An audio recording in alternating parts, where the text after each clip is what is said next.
I'm Tiger Height, and I'm here to make AEW Dynamite and Pro Wrestling Majestic again. I'll be honest with you, I like this Dynamite. There were good matches, the stipulations made sense, the stories were coherent, the Timeless Tony Storm stuff was actually kind of dumb. I think they over-egged the pudding on it, but that's just personally. But at the end of the day, I made the right choice on watching NXT first. That show felt more special. This was literally Tony Khan's vanity project where he's, this is the best birthday ever. Yeah, that's clear on why this guy made this dumb company. Can you not see it? He is a money mark on daddy's money, and I've been hearing rumors that Tony Khan is paying TBS to be on that channel, and as I watch it more and more, I'm seeing a reason for that. I'm seeing a reason for the rumor. We're just here starting out with a banger of a match. Bryan Danielson, Swerve Strickland, the winner gets a number one contender shot for the TNT Championship. I almost said TBS and I wanted to say World. But despite the fact that the premise in whatever is ridiculous and it makes the World Champion feel more insignificant than ever, this was a really good opener. Great back and forth, great moments, paced well, nicely timed. But this is what happens when you have a veteran. This is what happens. And it was a Busaiku knee for Danielson to win. The right choice. Now you see, this is how you use Bryan Danielson in a way that helps. This is how you use him in a very limited amount of time. Instead of these random tag team matches, have him with some future wrestlers. Even if they lose, they're in there with Bryan Danielson putting on a great match. That's not hard. So this gets a full thumbs up. Very close to 2. Very close to 2. Up next was Chris Jericho and Powerhouse Hobbs. Powerhouse Hobbs is a part of the Don Callis family, but he's not coming out with the Don Callis family music. I wish he did though. But it was new gear for Powerhouse Hobbs, which I think is good. The match itself was fine. This was a put over Powerhouse Hobbs as this monster, but why not use the spine buster as a finisher? That was perfectly acceptable. He's sitting there doing front slams. There's nothing wrong with a good front slam, but the spine buster just looks so much better for Powerhouse. It was a couple of them for Powerhouse Hobbs to win. Fairly one-sided, but that's good. You're promoting the younger talent. And especially a guy like Powerhouse Hobbs, and especially in the position that they put him in, this worked for me. I'll give it a full thumbs up, despite it being one-sided and Chris Jericho.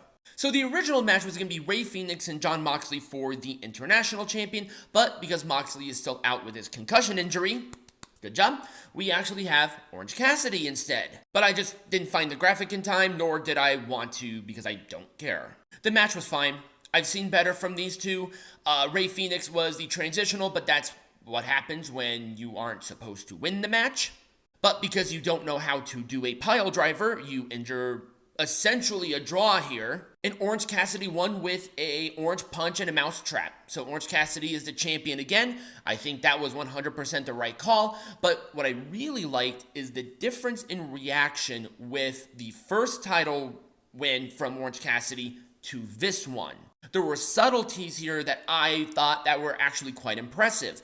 And I'm hoping that there might be a little more of a heel turn here with Orange Cassidy. Maybe, maybe not. Is that a pipe dream? Probably.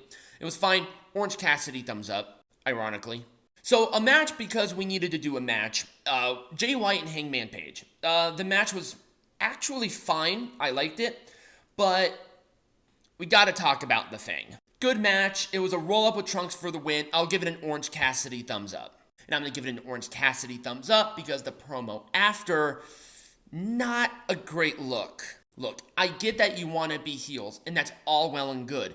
But the quarters thing, not the best look. And here's why. So Juice Robinson was talking to MJF, who came out after the match, who wants his belt back. Perfectly acceptable. But Juice Robinson brings out a roll of quarters saying, "This is for you," which harkens back to a story that MJF was saying, that bullies would throw quarters at MJF. Now, if that was the end of the story, yeah, that would make sense. But they, I think implicitly, left out a very important part of that story, where essentially, they were throwing quarters at MJF because he was a Jew. And they were being anti-Semitic. And I'm sure that's not what they were trying to do here, especially given the Israel-Pakistani war based on religion. But that's what it is. You put yourself in that position. If I was a TV executive, I would be fucking infuriated. Hell, I'm actually kind of pissed off now. And the promo was done well. You can't just leave out parts of the story if you want to do that. You just can't do that. This is why you don't bring in religion into wrestling. Religion is a very personal thing for people, and especially hate crimes like calling him Jew boy and throwing quarters at him and then hearkening back, but conveniently leaving out that part of these people calling him Jew boy. You make yourself look like a bunch of anti-Semitic assholes against MJF. And I am sure MJF was legitimately pissed. That or MJF is an awesome promo. I mean, he is, but come the fuck on. And just because they did that foresight not looking into, and the total explicit, implicit, whatever you want to do of these people having the creative freedom to say whatever they want, this gets a 2 thumbs down and a double fuck you. And it tarnishes a good damn match. Up next was Saraya taking on Hikaru Shida for the AEW Women's World Champion. And oh my god, they actually showed a segment where Hikaru won this opportunity 2 weeks ago on Rampage. Great! I have the context that I need. I see why she got this opportunity, and I am all for that. And oh my god. So, the match was fine.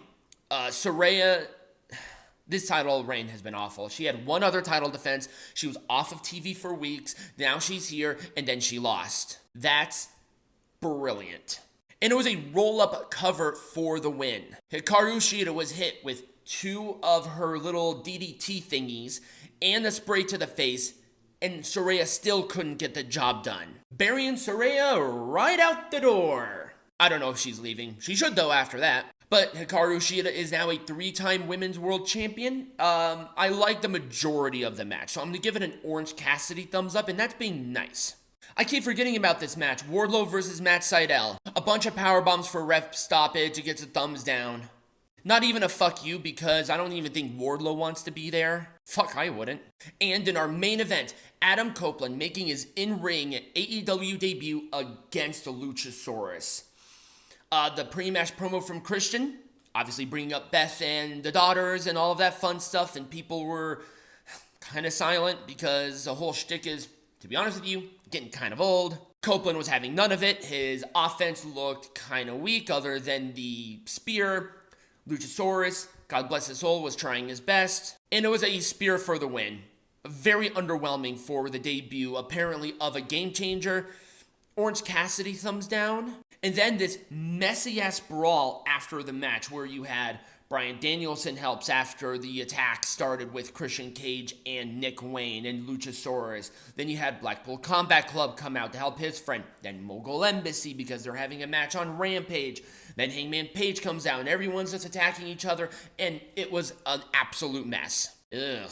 But that was Dynamite. Between the 2 shows, I thought it was going to be a lot more lopsided one way than the other, but I was fairly surprised on how competitive AEW was here. So, if you did like this video, let me know what you thought about it in the comments down below or right over here next to me. Subscribe to the channel or follow the channel. Link in the bio or in the description for all of my social medias where you can watch me again because obviously you want to, getting hats, and become a patron. You get some cool stuff there. And as always, be majestic.